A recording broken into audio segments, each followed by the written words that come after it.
গণভোট কি আগে হবে নাকি পরে হবে? আমরা মনে করি এটা জামায়াত ইসলাম এবং বিএনপির মধ্যে একটা কুতর্ক।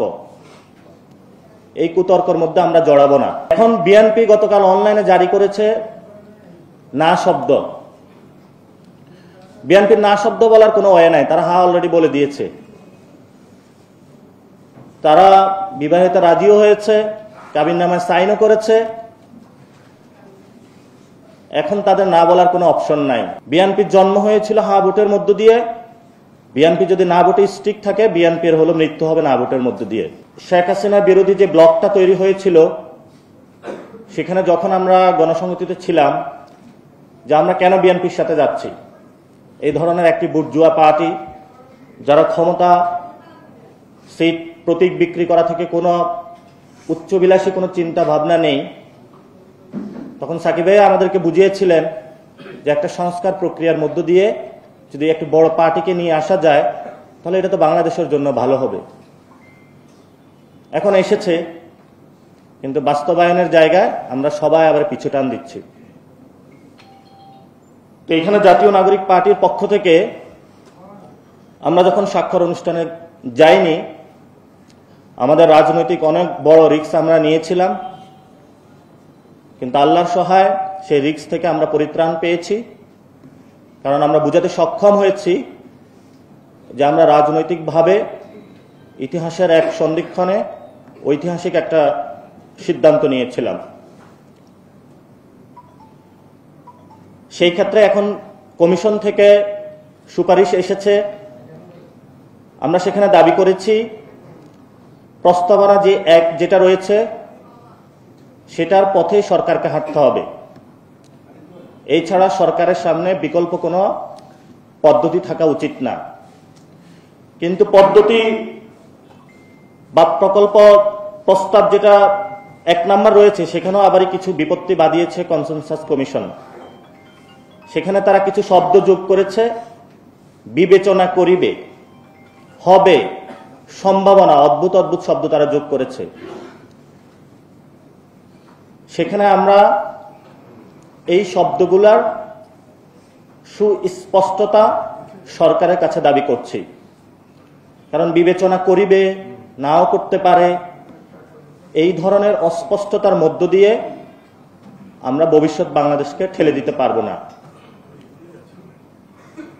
আরেকটি বিষয় যেটা এসেছে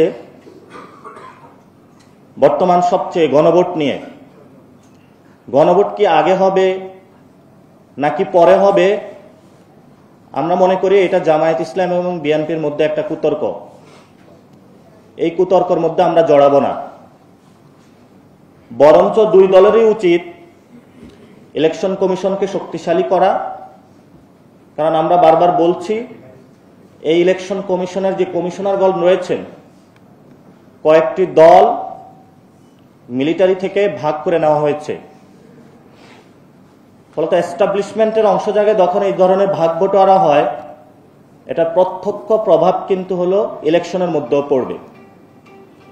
যারা আপনারা, আমি মনে করি যে এখানে যারা রয়েছেন তারা কেউ এই ভাগ বটোয়ারায় অংশগ্রহণ করেন নাই, কারণ ওনাদের কিছু প্রিন্সিপাল ইথিক্যাল জায়গা রয়েছে। ফলত আপনাদেরও এটা নিয়ে কথা বলা উচিত যে এই ধরনের কয়েকটি দল এবং মিলিটারির মধ্যে ভাগ বটোয়ারা যে কমিশনটা গঠিত হয়েছে, সেটার অধীনে আসলে কিভাবে সুষ্ঠু ভোট হবে। এবং আপনাদের সাথে বিএনপি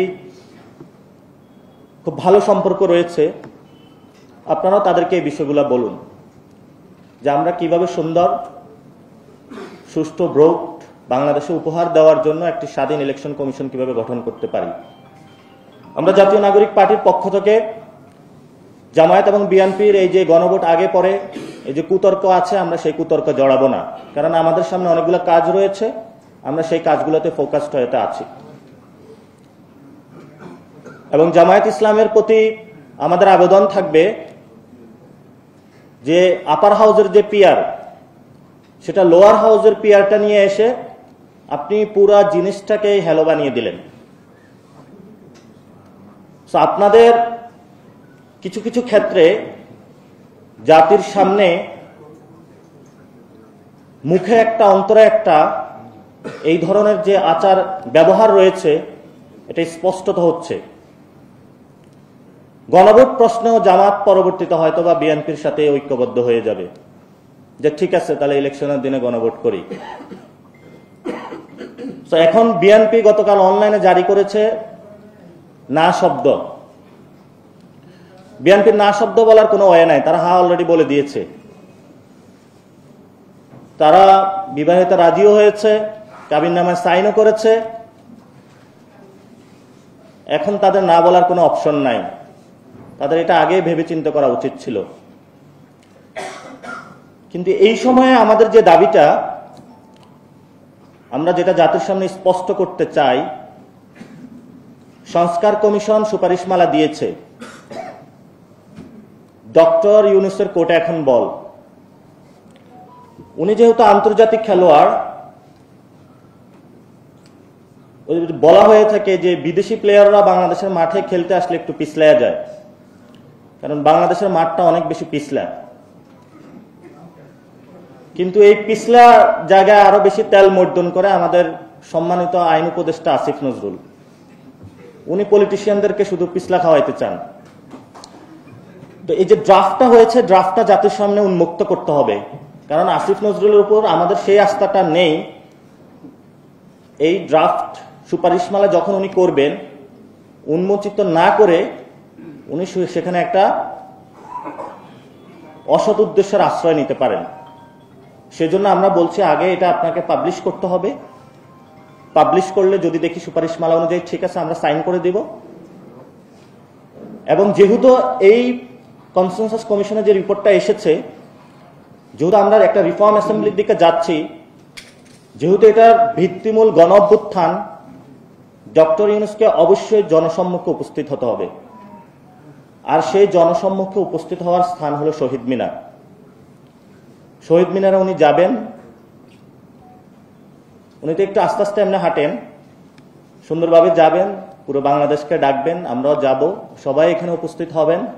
আপনি সেখানে বসবেন, আদেশ জারি করবেন, আদেশে সাইন করবেন। তবে আমাদের আহ্বান থাকবো রাজনৈতিক দলগুলোকে একটু নিচে রাখবেন, শহীদ এবং আহত ফ্যামিলিদেরকে একটু উপরে রাখবেন। এবার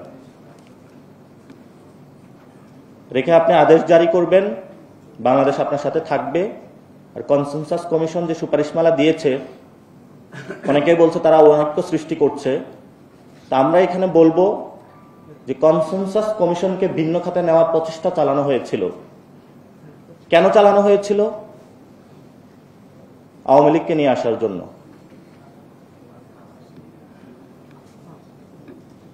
বিএনপি এই কনসেনসাস কমিশনের মধ্য দিয়ে আওয়ামী লীগকে নিয়ে আসার যে পায়তারা চালাচ্ছিল, বাংলাদেশের জনগণ সেই জায়গাটা ঠেকিয়ে দিয়েছে।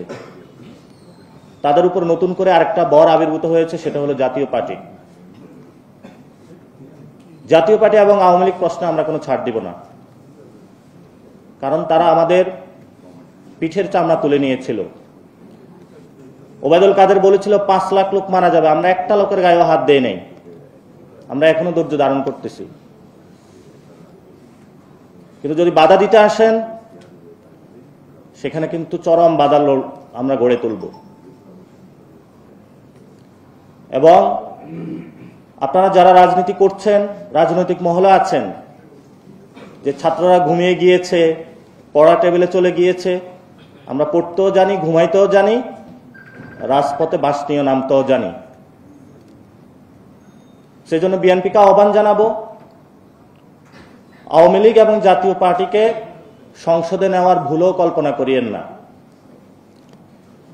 বিএনপির জন্ম হয়েছিল হা ভোটের মধ্য দিয়ে। বিএনপি যদি না ভোটে স্টিক থাকে, বিএনপির হলো মৃত্যু হবে না ভোটের মধ্য দিয়ে। এই জন্য আমরা বলবো, বিএনপি একটি বড় দল, আপনারা না ভোটের মধ্য দিয়ে নিজেদের মৃত্যুর কবর রচনা করবেন না। আর ডক্টর ইউনূসের কাছে আহ্বান জানাবো, দ্রুত গতিতে এই আদেশ জারি করেন, জনসম্মুখে উপস্থিত হন। আমাদের হাতে সময় বেশি নেই, দেশ অন্য পরিস্থিতির দিকে যাচ্ছে। ফেব্রুয়ারির মধ্যে ইলেকশন দেন। আপনি যদি ফেব্রুয়ারির মধ্যে ইলেকশন না দিতে পারেন, তাহলে পরবর্তীতে যদি কোনো গৃহযুদ্ধের পরিস্থিতি হয়, সে দায়িত্ব আপনার কাঁধে বর্তাবে।